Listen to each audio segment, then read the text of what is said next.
자, 이번 주에는 여러 가지 큰 일들이 많이 벌어졌습니다. 우리 윤석열 대통령이 탄핵을 당했지요. 많이 놀라고 또 많이 충격도 받고 그런 줄 압니다. 저는 개인적으로 윤석열 대통령이 왜 계엄을 했을까? 저 개인적으로 많이 상상을 해봤어요. 제 생각에는 민주당이 계속 탄핵으로 손발을 잘라내고 또 예산을 포함해서 또 여러 가지로 너무나 이렇게 방해하니까 아마 욱하지 않았을까? 그분 성격에 아마 이렇게 욱하지 않았나 그런 생각을 좀 하면서 좀 참지 이런 생각을 개인적으로 했습니다. 또 이번에 삼선 국회의원이었던 분이 성추행 문제에 연루돼서 스스로 목숨을 끊는 일이 벌어졌습니다. 장로님이시고 또 목사의 아들이기도 합니다. 이 음란의 문제, 왜 그랬을까? 참 그런 지위를 갖고 있고 모태신앙인 그분이 왜 그런 성적인 문제 하나를 정복을 못해서 스스로 목숨을 끊는 그런 안타까운 선택을 했을까? 이런 혈기, 또 이런 음란, 이런 문제를 이제 죄성이라고 그러죠. 이것이 인간의 인생을 많이 망가뜨립니다. 죄의 싹은 사망이기 때문에 그렇습니다. 오늘 본문의 배경이 되는 고린도 교회는 굉장히 성령이 많이 역사했던 교회였습니다. 은사 자리가 많이 나타나서 은사에 관한 얘기를 바울이 하고 있습니다.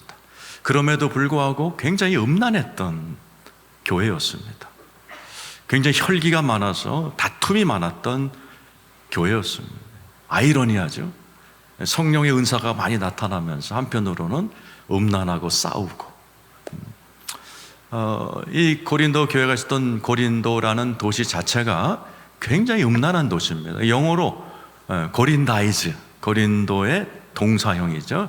음란한 짓을 하다라는 단어가 되어버렸어요. 그러니까 소돔과 고모라 할 때 소돔도 영어로 소도마이즈라고 합니다. 동성연애를 뜻하는 이야기입니다.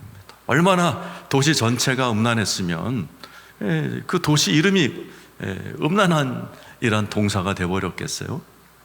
지금 고린도 교회의 모습을 우리 1절 2절에 이렇게 기록합니다. 한번 읽어보죠. 시작. 너희 중에 심지어 음행이 있다함을 들으니 그런 음행은 이방인 중에서도 없는 것이라. 누가 그 아버지의 아내를 취하였다 하는도다. 대단한 수준이죠. 아버지의 아내를 그냥 아들이 잠자리를 같이 하는, 참 이방인도 행하지 않은 그런 짓을 교회 안에 성도들이 그렇게 하는 겁니다. 문제는 교회에서 목회자들이 덮어버린 겁니다. 사도 바울이 아주 격앙된 모습으로 꾸짖는 말씀이 그 다음 절에 나와 있어요. 시작. 그리하고도 너희가 오히려 교만하여 줘서 어찌하여 통한이 여기지 아니하고 그 일 행한 자를 너희 중에서 쫓아내지 않으냐. 왜 그걸 덮고 앉아있냐 말이지. 왜 그런 자들을 쫓아내는 정당한 치리를 해야지 왜 가만히 있고 그거를 다 그런 거지 남자가 바람 필 수도 있지 그따위 식으로 그렇게 교회를 이끌어가느냐. 왜 그러죠? 이런 죄성은 그대로 놔두면 누룩처럼 번지기 때문에 그렇습니다. 6절이죠. 시작. 너희가 자랑하는 것이 옳지 아니하노도다. 적은 누룩이 온 덩어리에 퍼지는 것을 알지 못. 죄는 번집니다. 우리나라는 성적인 범죄에 관대한 편입니다. 재판을 해도 아주 약하게 나오고 사회의 정서가 남자가 한두 번 바람 필 수도 있지 다 큰 놈이 그런 음란한 거 볼 수도 있지 이런 문화입니다. 이번에 통계가 나왔어요. 1인당 음란물을 구입하는데 얼마를 쓰는가 여러 나라 통계가 나와요. 중국은 43달러입니다. 미국은 47달러입니다. 호주는 123달러입니다. 일본은 178달러입니다. 일본 되게 음란한 나라거든요. 한국은 그 3배가 넘는 565달러입니다. 우리 한국 사람들은 아주 점잖게 죄를 짓습니다. 이런 것들이 성령님을 회방하고 그리고 하나님께로부터 오는 축복을 막게 되는 거죠. 그래서 사도 바울은 작심하고 이 죄성의 문제, 욱하는 혈기, 음란의 그런 마음, 이런 것들을 해결할 수 있는 치료책을 오늘 설교합니다. 그 설교책을 저도 설교하려고 그러는데 궁금하세요? 네, 궁금하면 500원입니다. 7절입니다. 한번 읽어보죠. 시작. 너희는 누룩 없는 자인데 새 덩어리가 되기 위하여 묵은 누룩을 내버리라. 우리의 유월절 양 곧 그리스도께서 희생되셨느니. 너희는 누룩 없는 자인데 크리스찬이란 뜻이죠. 너희들은 구원받은 거룩한 하나님의 자녀인데 새 덩어리가 되기 위하여, 새 사람이 되기 위하여 묵은 누구를 내버리라. 옛사람 벗어버려라. 예수 믿었다면 당연히 옛날에 하던 짓은 벗어버려야지. 그러면서 어떻게 그것이 가능한가? 우리의 유월절 양 곧 그리스도께서 희생되셨느니라. 설교 제목입니다. 우리 찬양대 가사 중에도 나와 있고 한번 따라서 하죠. 유월절 양 곧 그리스도께서 희생되셨느니라. 오늘 이 말씀을 여러분이 잘 이해하시면 평생 그런 실수를 하지 않고 아주 거룩하게, 그러나 아주 재밌게, 힘차게, 매력적으로 살아갈 수 있는 그런 인생이 여러분에게 열릴 줄로 믿습니다. 자, 오늘 보면은 예수님을 앞에 뭐라고 표현해요? 유월절 양 그랬습니다. 우리 예수님이 이제 십자가에 돌아가신 것을 기념하는 사순절이죠. 예수님이 1년 365일 중에 언제 돌아가셨어요? 6월절에 돌아가셨어요. 왜 예수님이 6월절을 택하셨는가? 6월절의 의미와 예수님의 십자가의 죽음이 아주 일맥상통합니다. 자, 6월절은 언제 세워졌어요? 주전 1500년 전에 이스라엘 백성들이 430년 동안 애굽에서 노예로 있었어요. 근데 하나님께서 그들에게 새 인생을 주기 위해서 출애굽기 12장에 최초의 유월절을 가르쳐 주십니다.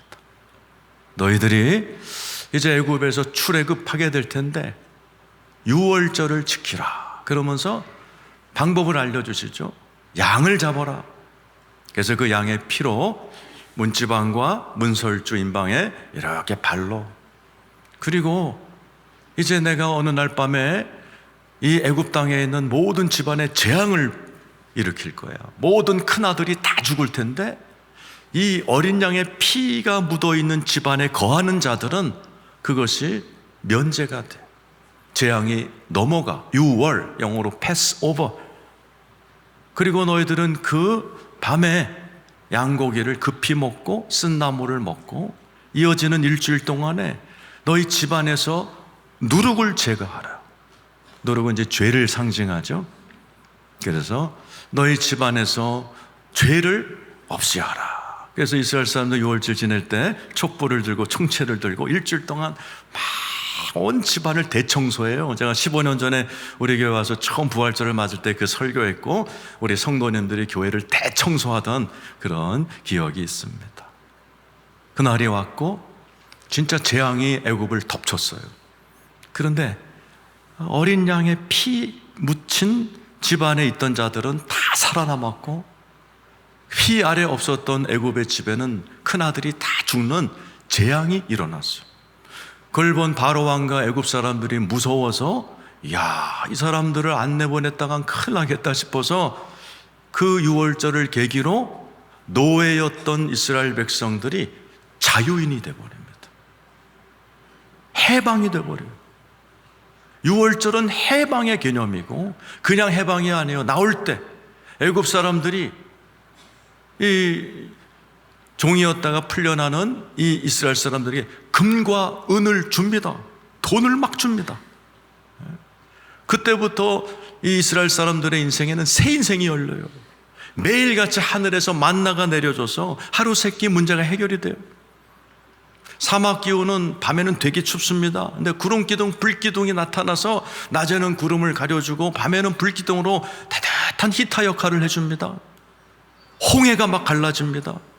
하나님의 보호하심이 있습니다. 그리고 젖과 꿀이 흐르는 가나안 땅, 새로운 삶으로 하나님이 이끌어 가시는 해방, 새로운 놀라운 인생이 열리는 그 전환점이 유월절이에요.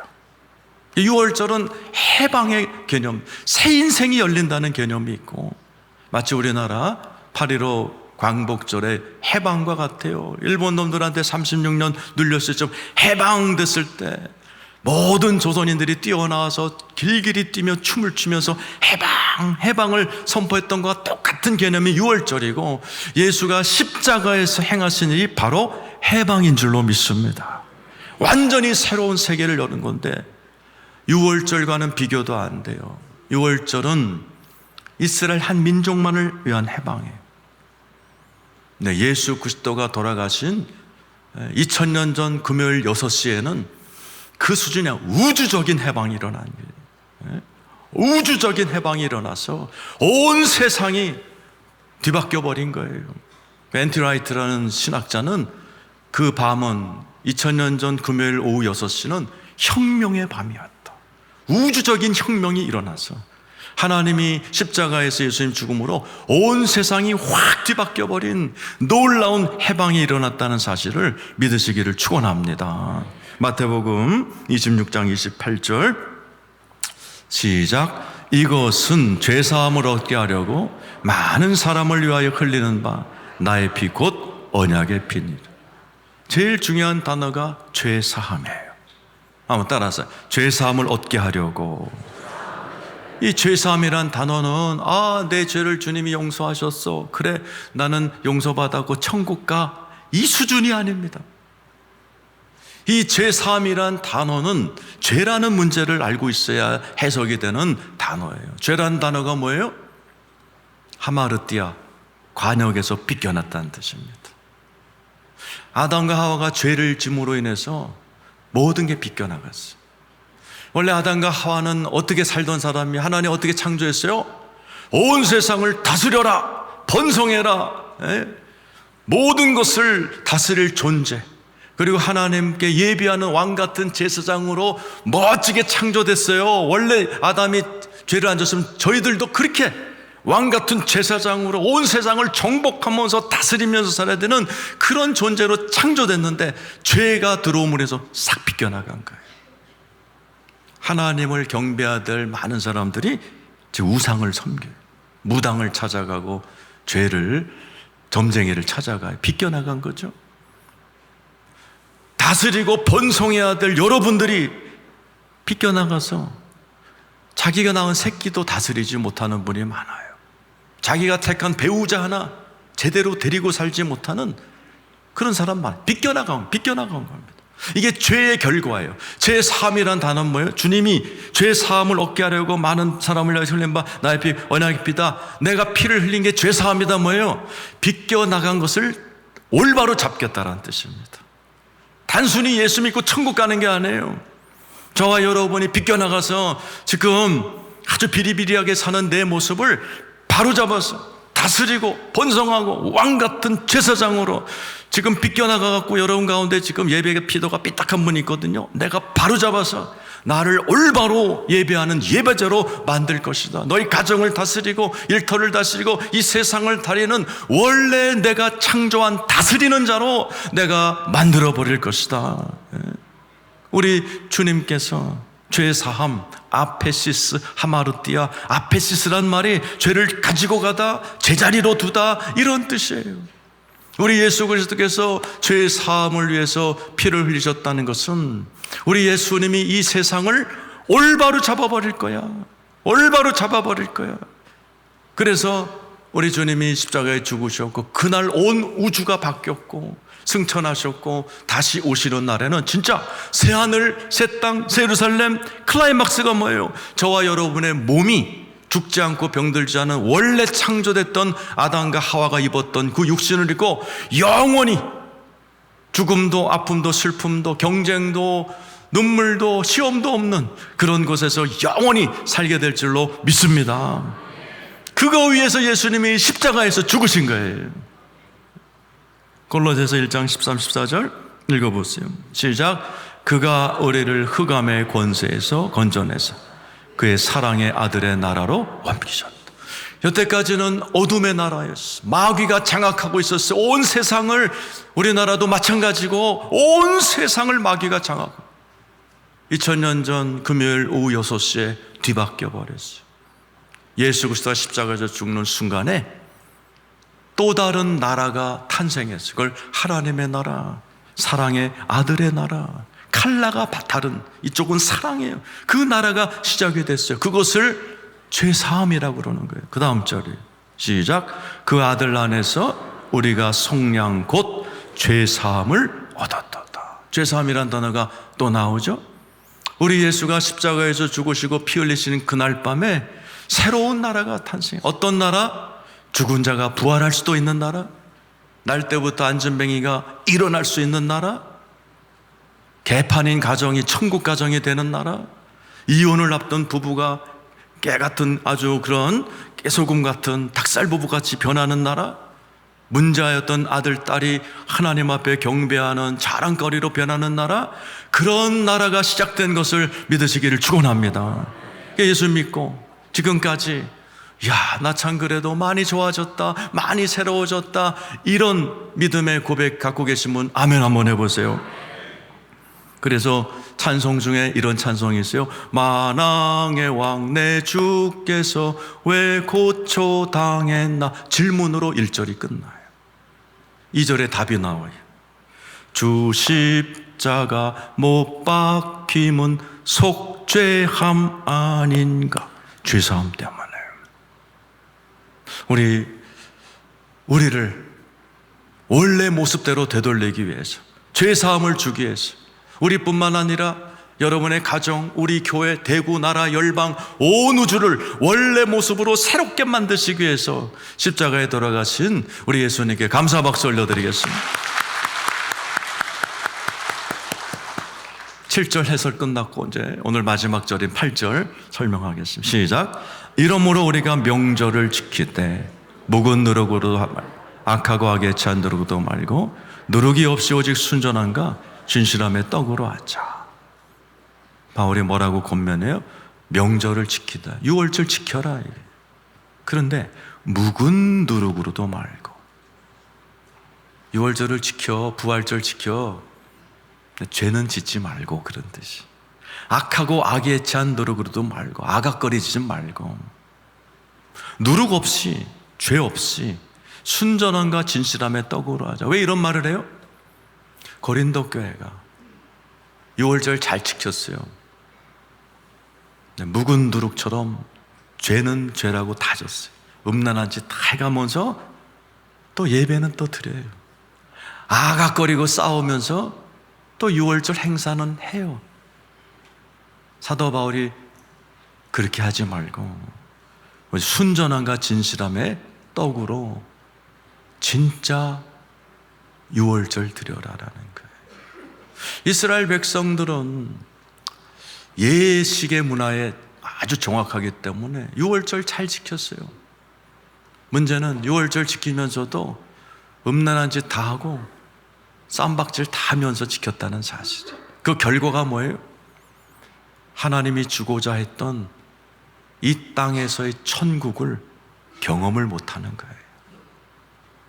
고린도전서 10장 5절에서 8절이에요. 읽어보죠. 시작. 그러나 그들의 다수를 하나님이 기뻐하지 아니었으므로 그들이 광야에서 멸망. 이렇게 돼버렸어요. 하나님이 저와 여러분을 왜 이렇게 끌어다가 예배드리게 하세요? 광야가 목적이 아니에요. 광야는 잠시 잠깐의 트레이닝이에요. 주님이 우리에게 주고하는 가나안 땅이에요. 가나안 땅은 이 땅에서의 천국이에요. 에베소 1장 10절에 하나님의 소원은 하늘과 땅이 통일되는 것이다. 하나님은 여러분에게 여러분의 가정이 천국이 되기 원하고, 일터가 천국 되기 원하고, 교회 생활이 천국 되기 원하고, 내 마음이 천국 되기를 너무 원하시는 거예요. 교회를 세우시고 그걸 배우게 하는데 많은 성도들이 그걸 맛보지 못하고 죽어요. 저도 너무너무 안타까워요. 장례식에 가서 누워 계신 돌아가신 분의 그 영정 사진을 보면 어떨 때 화가 나요. 어떻게 신앙생활을 도대체 어떻게 했길래 지질이 고생만 하다 죽냐. 유족들이 있으니까 말로 못하고 속으로만. 이 땅에서 하나님이 주고자 하는 천국을 좀 맛보고 1년이라도 2년이라도 그걸 좀 맛보고 좀 죽지. 이게 뭐 하는 짓이냐. 내가 너무너무 가슴이 아플 때가 많아요. 이 고린도 교회가 그런 거예요. 예배는 예배대로 드리면서 죄는 죄, 맨날 광야에서만 헤매는 출애굽한 사람들 같이 그냥 광야에서 다 죽어버리는 거예요. 그 이유가 쭉 나와요. 6절 25절 시작. 이러한 일은 우리의 본보기가 되어 우리로 하여금 그들이 악을 즐겨한 것 같이 즐겨하는 자가 되지 않게. 우리 지금 여러분에게 본보기라는 거예요. 너네들은 그러지 말라는 거예요. 제대로 믿으란 얘기. 7절 읽어보지. 시작. 그들 가운데 어떤 사람들과 같이 너희는 우상 숭배하는 자가 되지 말라. 기록된 바 백성이 앉아서 먹고 마시며 일어나서 뛰논다 한과 같으니라. 보세요. 우상 숭배. 예배는 드리면서 점집 다니는 거예요. 네. 무당집 다니는 거예요. 이번에 마마클럽에 어떤 이인호 목사님이 그런 얘기를 하세요. 네? 그런 광고를 보셨다는 거예요. 무당집 앞에 이렇게 현수막이 붙었대. 목사 장로 20% 할인 이렇게 붙었다는 거예요. 참 얼마나 많은 목사 장로 사모들이 가길래 점집에 20% 할인이라. 이런 세대에 우리가 살고 있는 거예요. 그 다음 절 읽어보세요. 시작. 그들 중에 어떤 사람들이 음행하다가 하루에 23,000명이 죽었나니 우리는 그들과 같이 음행하지 말라는 거예요. 고린도 교회 문제가 그거예요. 할 짓 다 하면서 예배는 또 드리고 이렇게는 하지 말어. 사도 바울의 그런 안타까움이에요. 이게 사실은 구약 성도들의 한계예요. 한계. 자, 히브리서 10장 3, 4절 시작. 그러나 이 제사들에는 해마다 죄를 기억하게 하는 것이. 구약 성도들 1년에 한 번씩 6월절 따박따박 드렸어요. 근데 한계가 있는 거예요. 해마다 뭐가 생각나. 뭐예요? 죄가 생겨요. 맨날 죄 짓는 거예요. 죄를 도대체 이기지를 못하는 거예요. 올해도 또 죄 졌네. 올해도 또 음란한 짓 했네. 또 싸웠네. 또 이랬네. 이랬네. 저랬네. 해마다 도대체 진도가 안 나가는 거예요. 진도가. 그 이유가 뭐예요? 그 다음 절입니다. 시작. 이는 황소와 염소의 피가 능히 죄를 없이 하지 못. 유월절 때 황소와 염소와 양을 잡아요. 그걸로 피를 뿌려서 유월절을 지내요. 근데 그 피는 능히 죄를 없이 하지 못해요. 죄를 못 없애요. 우리 마음속에서. 어떻게 해요? 죄를 그냥 덮어버리는 거예요. 옛날에 제가 어렸을 때 이제 막 우리 아버지 어머니가 방 청소해. 이따 검사할 거야. 그럼 우리 형제들이 어떻게 했어요? 막 쓰레기 같은 거 있으면 장판 위에다 쑥 집어넣고 막 누르고서 아빠 청소했는데? 예? 그랬던 경험처럼 죄를 그냥 덮어버리는 거야. 피로. 그러니까 내년에 가면 똑같은 짓을 제가 똑같은 죄법은 제가 똑같이 반복하는 그러한 딜레마가 있는 거예요. 구약의 유월절 제사는 짐승의 피는. 그러나 예수 그리스도가 흘린 피는 전혀 다른 질의 전혀 다른 능력을 갖고 있는 피인 줄로 믿습니다. 히브리서 9장 14절 읽어보죠. 시작. 하물며 영원하신 성령으로 말미암아 흠없는 자기를 하나님께 드린 그리스도의 피가 어찌 너희 양심을 죽은 행실에서 깨끗하게, 우리 양심을 깨끗하게 만드는 피가 예수의 피인 줄로 믿습니다. 그 다음 읽어보세요. 시작. 살아계신 하나님을 섬기게 하지 못. 진도가 나가는 거예요. 죄 때문에 맨날 자빠지고 시험 들고 그게 아니라 깨끗이 죄를 이기고 진도를 나가서 하나님을 섬기고 쓰임받고 막 멋지게 매력적으로 힘차게 뛰어나가는 진짜 원래 창조된 모습으로 살아가는 그 모습으로 돌이키게 하는 힘이 예수의 피 아래에 있는 줄로 믿습니다. 예수의 피는 우리를 온전하게 만들어요. 온전한 성도. 히브리서 10장 14절 읽어보세요. 시작. 그가 거룩하게 된 자들을 한 번의 제사로 영원히 온전하게 하셨느니라. 여러분 가운데 저 아직 온전하지 않을. 그럼요. 이건 예언적 미래예요. 점점 온전해지고 예수가 오실 때 완성되는 거예요. 자, 보세요. 예수 믿은 지 몇 년 되셨어요? 저 이제 딱 40년 된 것 같아요. 40년 전에 제 모습, 사람이 아니문이다입니다. 40년 돼서 좀 나아졌어요. 여러분 어떠신가요? 여러분들도 예수 믿기 전과 지금 너무 많이 좋아졌다. 성품 면에서, 관계 면에서, 하나님과의 영적인 면에서 나 좀 나아졌다 인정하시는 분만 아멘 해보세요. 앞으로 더 나아질 줄로 믿습니다. 예수가 십자가에 죽으시고 부활하셔서 하늘나라 계세요. 그래서 우리와 함께 계시려고 성령을 보내셔서 여러분 안에 다 성령님이 계신 거 믿으시기를 축원합니다. 그 성령님이 뭐 하는 거예요? 죄를 이길 능력을 갖고 오신 거예요. 로마서 8장 1절 2절 시작. 그러므로 이제 그리스도 예수 안에 있는 자에게는 결코 이 말이 무슨 말이에요? 죄를 이길 수 있게 됐다라는 거예요. 믿으시면 아멘 해보세요. 왜? 어떤 힘이 들어온 거예요. 예수 믿으면. 그 다음 절이죠. 시작. 이는 그리스도 예수 안에 있는 생명의 성령의 법이 죄와 사망의 법에서 너를 해방하여. 저희 법법 두 개가 나오는 거예요. 이거는 형법 맺조 이게 아니에요. 중력의 법칙 같은 어떤 힘이에요. 힘. 예수를 믿기 전에는 죄와 사망의 법이 있었어요. 그래서 맨날 죄를 오토매틱 그래갖고 아유 혈기 버리지 말아야지. 그런데 또 왜? 죄와 사망의 힘이라는 게 내 안에서 작동하는 거예요. 이거는 장을 지져도 안 되고 각서를 써도 안 됩니다. 그래서 애기들도 순진한 아이지만은 내둬도 거짓말합니다. 냅둬도 옆에 짝 훔쳐갖고 집에 갖고 와요.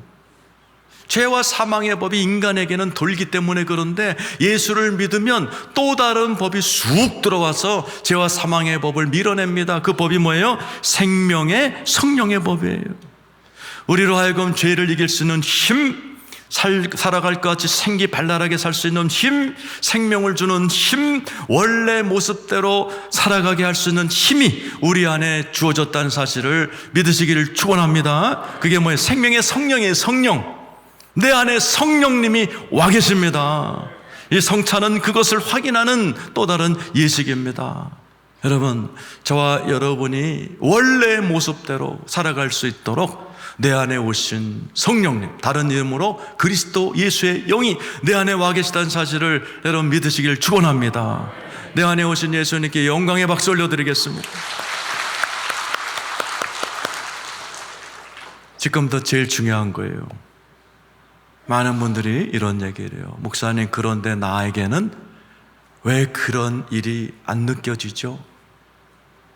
모태신앙인데 3, 40년을 교회 다녔는데 나 이런 설교 여러 번 들었어요. 근데 왜 나는 죄를 못 이기죠? 잘 들으세요.